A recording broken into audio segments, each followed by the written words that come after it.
Coba perhatikan benda yang ada pada sekitar kita yang menggunakan listrik, seperti lampu yang ada pada ruangan. Benda itu terlihat sangat sederhana. Kita hanya perlu menekan saklar, lalu lampu itu akan menyala dan dapat bekerja. Tahukah Anda, energi listrik yang digunakan tidak serta-merta muncul pada saklar dan pada lampu.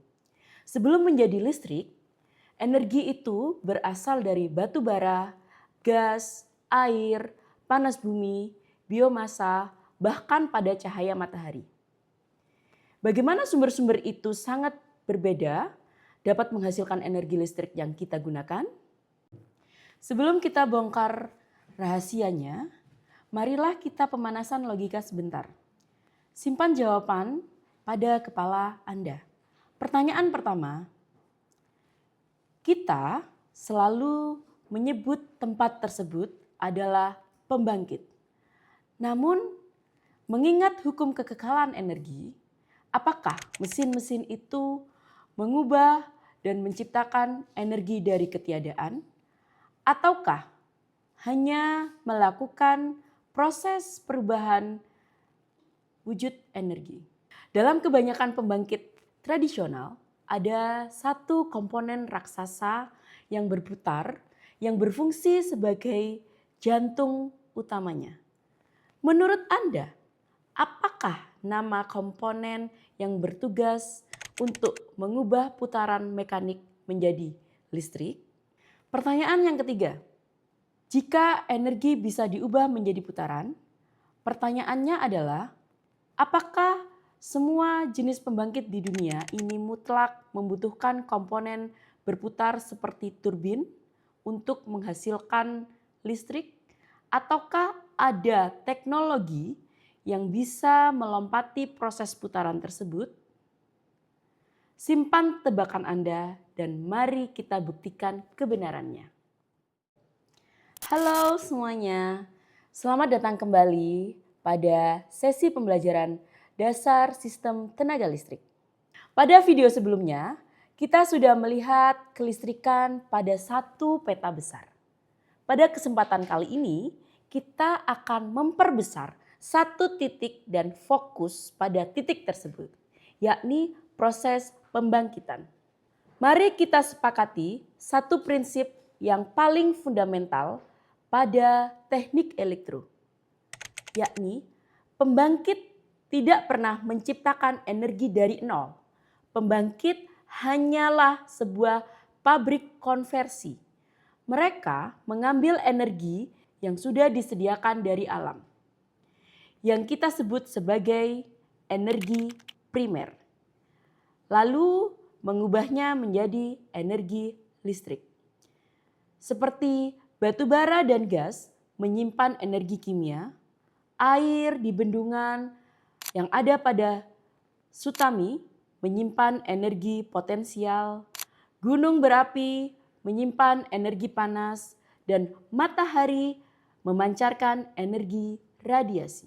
Masalahnya, lampu Anda tidak akan langsung menyala ketika ditempelkan dengan batu bara atau dengan gas. Kita butuh alat penerjemahnya. Secara umum, mayoritas pembangkit menerjemahkan energi alam tadi melalui satu jalur utama yang kita jadikan putaran. Energi alam yang dipakai untuk memutar sebuah baling-baling raksasa yang biasa kita sebut turbin. Turbin ini yang kemudian dihubungkan pada poros yang berputar yang kita biasa sebut generator. Di dalam perut generator ada perpotongan antara medan magnet dan kumparan yang akan memicu lahirnya tegangan listrik. Jadi urutan sederhananya adalah sumber energi menciptakan putaran, putaran menggerakkan generator, dan generator menghasilkan listrik.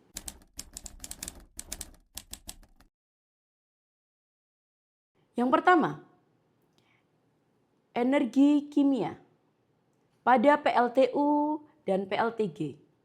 PLTU yakni tenaga uap dan PLTG tenaga gas.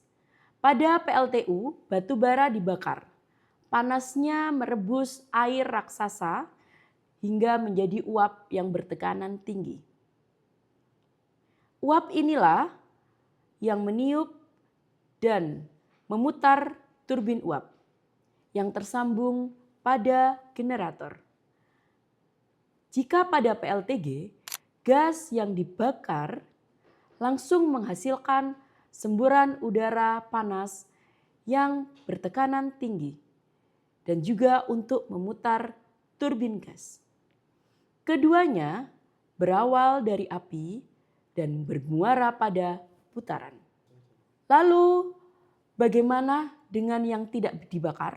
Seperti pada tenaga air atau PLTA. Di sini kita menggunakan gaya gravitasi. Air terjun yang menghantam turbin air hingga bisa berputar. Tanpa api, turbin air pun bisa berputar yang juga akan terhubung dengan generator. Ada lainnya yakni panas bumi. Indonesia kita tahu bahwa surganya panas bumi. Pada perut bumi, di situ sudah ada uap yang panas.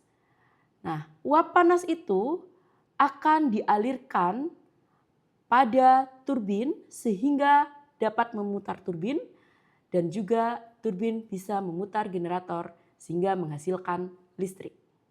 Lalu bagaimana dengan biomasa? Kita tahu biomasa didapat dari limbah pertanian atau sisa kayu yang dibakar.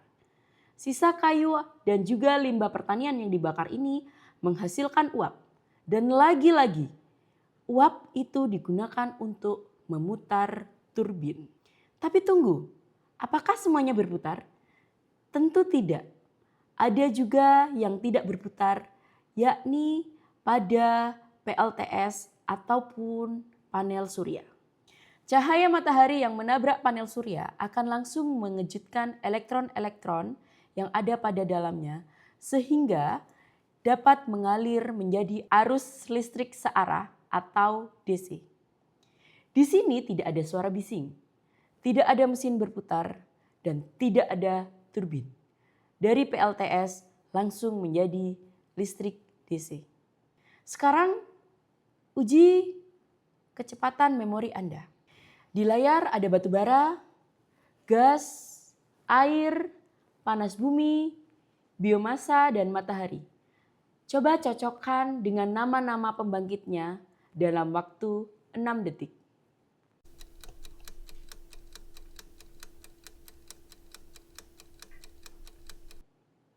Cocokkan jawaban Anda.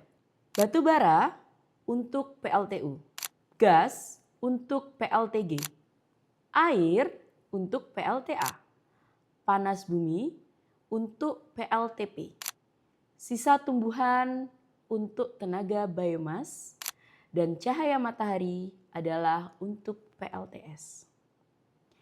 Nah, sekarang Anda sudah tahu senjatanya. Mari kita simulasikan menjadi insinyur perencanaan. Ada satu daerah terpencil. Mereka butuh listrik. Di sana tidak ada gas, tidak ada potensi panas bumi. Sungai ada, namun airnya akan mengering ketika kemarau. Yang mereka punya hanyalah limbah sisa pertanian dan hanya cahaya matahari yang melimpah. Kebutuhan listrik warga yang tertinggi adalah pada siang hari untuk memompa air irigasi. Dan juga ada pada malam hari dia butuh penerangan. Pertanyaannya, kombinasi pembangkit apa yang bisa kita gunakan pada desa tersebut?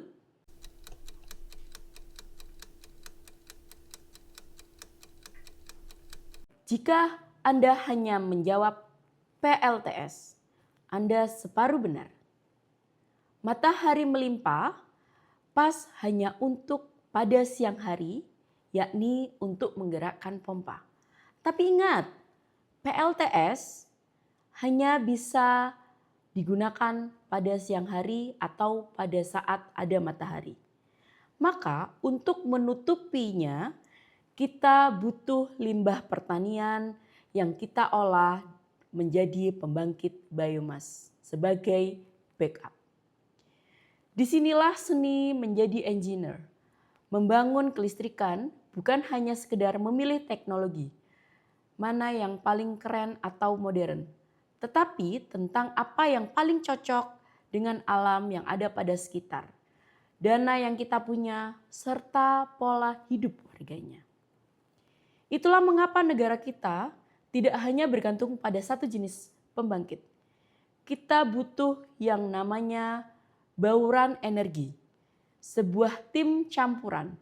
Dan kabar baiknya, pada tren global yang sedang berubah drastis, lewat perjanjian Paris dan RUPTL PLN terbaru, kita sedang melakukan transisi besar-besaran untuk meninggalkan energi fosil dan melipat gandakan pembangunan menjadi energi terbarukan, seperti dengan menggunakan surya atau matahari, air, dan juga panas bumi.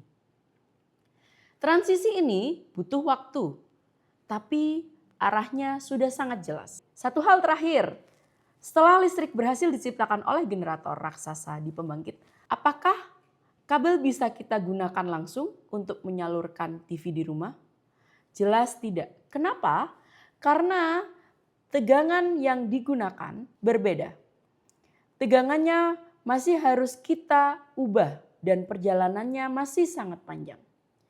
Kita akan membedah proses pengiriman jarak jauh pada video berikutnya, yakni bagaimana listrik disalurkan melalui transmisi dan gardu induk.